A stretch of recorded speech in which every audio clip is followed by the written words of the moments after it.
இன்றைக்கி என்ன சாப்பாடுன்னு பார்க்கலாமா? உளுந்தஞ்சோறு. இதுதான் இன்றைக்கி எங்களுடைய மதிய சாப்பாடு. இந்த சாப்பாடு சாப்பிட்றதுனால என்ன நன்மைகள் அப்படின்னா, இடுப்பு வலி, குறுக்கு வலிலாம் இருக்குல்ல, ஆண்களாக இருந்தாலும் சரி, பெண்களாக இருந்தாலும் சரி, யாருனாலும் சாப்பிட்லாம். பெண்களுக்கு வந்து இது முக்கியம். இந்த உளுந்தஞ்சோறு வந்து வாரத்துக்கு ஒரு தடவை நீங்கள் எடுத்துக்கோங்க. இதை சாப்பிடுவதால் இடுப்பு வலி, கை கால் வலி, இதெல்லாம் நம்ம எலும்பு சம்மந்தமான எல்லா இதுக்குமே இது வந்து நல்ல ஒரு தீர்வை வந்து கொடுக்கும். இதை வாரத்துக்கு ஒரு நாள் சாப்பிடுங்க. இதுக்கு தொட்டுக்கடை என்னது அப்படின்னா, இஞ்சி பச்சடி. இஞ்சி பச்சடி வந்து நல்லாயிருக்கும். இது பழைய சாதத்துக்கும் சாப்பிட்டுக்கலாம், இதுக்கும் நல்லாயிருக்கும் இஞ்சி பச்சடி. இந்த இஞ்சி பச்சடி சாப்பிட்றதுனால என்னதுன்னா, நமக்கு ஜீரண சக்தி இதெல்லாம் இருக்கும்ல, சாப்பிட்டுட்டு ஏதாவது செரிக்காமல் இருந்துச்சுன்னா இந்த இது சாப்பிடலாம். இது வந்து நம்ம உடம்புக்கு நல்லது, வெயிட் லாஸ் பண்ணும். இஞ்சி பச்சடி சாப்பிட்றதுனால வெயிட் லாஸ் பண்ணலாம்.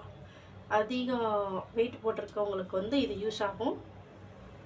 அப்புறம் கருப்பு கவுனி கஞ்சி, கருப்பு கவுனி கூழ் காய்ச்சிருக்கிறேன், வாங்க சாப்பிடலாம்.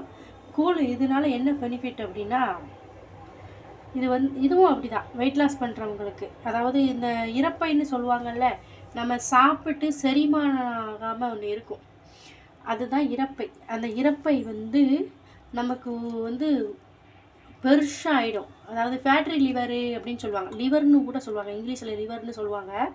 அந்த லிவர் நமக்கு பெருசாக இருக்குது அப்படின்னு சொல்லுவாங்க. ஃபேட்ரி லிவர்னு ஒரு வேர்டு வரும், அதாவது மஞ்சள் கலரில் இருக்கும். நார்மலாக இருக்குது வந்து எப்படி தெரியுமா, நம்ம கோழி கறியெல்லாம் சாப்பிடும்போது சுவரொட்டின்னு ஒன்று சொல்லுவாங்க தெரியுமா, சோப்பு கலரில் இருக்கும் சுவரொட்டி. அதே மாதிரி நமக்கு வந்து அந்த இறப்பை வந்து அந்த மாதிரி தான் இருக்கும். அந்த இது வந்து நார்மலாக இருக்கிறது வந்து அந்த சுவரொட்டி மாதிரியே ரெட் கலரில் இருக்கணும். அப்படி இல்லை, மஞ்சள் கலரில் இருக்குது அப்படிங்கிற பட்சத்தில் வந்து அது பேர் வந்து ஃபேட்ரி லிவர்னு சொல்லுவாங்க. அந்த மாதிரி இருக்கிறவங்களுக்கு வந்து இந்த கருப்பு கவுனி கஞ்சி சாப்பிட்றது ரொம்ப நல்லது. கருப்பு கவுனி சாப்பிட்டிங்கன்னா அந்த ஃபேட்ரி லிவர் வந்து நார்மல் லிவர், நம்ம நார்மலாக இருக்கிற இது வந்து வந்துடும். இன்னொன்று வெயிட்டு குறைக்கிறதுக்கு வந்து இது யூஸ் ஆகுது.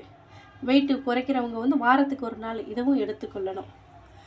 இதை சாப்பிட்டு பாருங்கள். நாங்களாம் சாப்பிட்டு பார்த்துருக்குறோம். இது வாரத்துக்கு ஒரு நாள் எங்கள் வீட்டில் செய்வோம், இல்லைன்னா 2 வாரத்துக்கு ஒருக்க, எப்படியாவது 2 வாரத்துக்கு ஒருக்க நாங்கள் செஞ்சுருவோம். கஞ்சியாகவும் சாப்பிடுவோம், கூழாகவும் சாப்பிடுவோம்.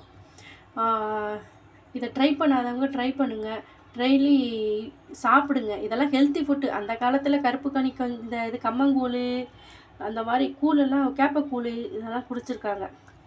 இந்த காலத்தில் யார் எல்லா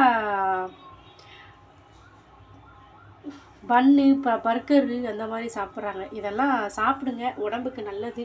அப்புறம் அதுக்கு தொட்டுக்க வந்து வரமிளகா, நம்மளுடைய மிளகா இருக்குல்ல, வத்தல் இருக்குல்ல, மிளகா வத்தல், அதை வறுத்து வச்சுருக்கிறேன், கூழுக்கு தொட்டுக்கிட. வாங்க சாப்பிடலாம் உறவுகளே. இது பிடிச்சிருந்தா லைக் பண்ணுங்கள், கமெண்ட் பண்ணுங்கள், ஷேர் பண்ணுங்கள் உறவுகளே.